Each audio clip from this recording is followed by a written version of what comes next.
نحمده ونصلي على رسوله الكريم اما بعد قال النبي صلى الله عليه وسلم اربعة يبغضهم الله تعالى البياع الحلاف والفقير المختال والشيخ الزاني والامام الجائر او كما قال عليه الصلاة والسلام. چار قابل نفرت انسان، چار شخص ایسے جن سے اللہ رب العزت نفرت کرتے ہیں، اللہ ان کو ناپسند کرتے ہیں.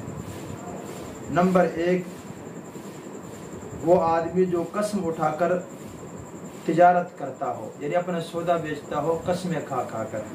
یہاں ایک بات سمجھے، البیاع الحلاف میں کہا گیا کہ قسم اٹھانے والا تاجر اپنا سودا قسم اٹھا کر بیچتا ہے. جھوٹی قسم کی بات نہیں ہو رہی یہاں حدیث میں. وہ جب بھی سودا بیچتا ہے خام خواہ بغیر کسی ضرورت کے قسم اٹھاتا ہے. وہ اگرچہ صحیح قسم اٹھا رہا ہے یہ بھی ممنوع ہے، منع ہے. اللہ کی قسم اٹھا رہا ہے اور اس لیے منع ہے، اس لیے اللہ کو ناپسند ہے کہ اس نے دنیا کی خاطر، دنیا کے تھوڑے سے فائدے کے لیے اللہ کے عزت کو استعمال کیا، اللہ کے نام کو استعمال کیا ہے.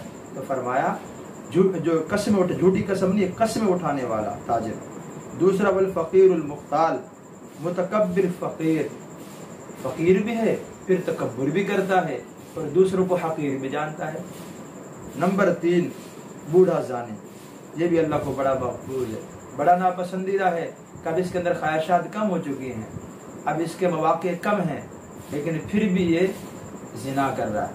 حالانکہ زنا تو جوان کرے بوڑھا کرے تب بھی حرام ہے اور اللہ کو ناپسندیدہ ہے، لیکن بوڑھے کا زنا اس لیے زیادہ ناپسندیدہ ہے کہ اب اس کے اندر خواہشات کم ہو گئی ہیں. اللہ نے فرمایا کہ بوڑھے کی عزت کرنا ایسے جیسے اللہ رب العزت کی جو عزت کر رہے ہیں، اللہ ان کو عزت دے رہے ہیں.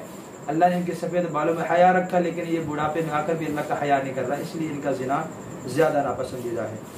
اور ظالم بادشاہ، جس کو اللہ نے طاقت دی ہو، جس کو اللہ نے اختیار دیا ہو، جسے اللہ نے حکمران بنایا ہو، پھر وہ اپنے طاقت کے ذریعے ناجائز تصرفات کرے اور اپنی رعایا پر ظلم کرے اور اپنی طاقت کے بل بوتے پر غریبوں کا حق مارے، فرما اللہ کو یہ بھی بڑا ناپسندیدہ ہے. ویسے تو جو شخص بھی کسی کا حق مارے گا اللہ کو ناپسندیدہ ہی ہے، وہ ظالم ہے.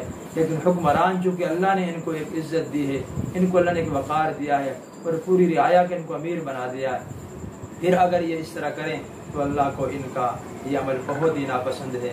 اللہ سے دعا ہے اللہ تعالی ہمیں ان میں سے ہر ایک سے بچنے کی توفیق نصیب فرمائے. وآخر دعوانا الحمدللہ رب العالمین.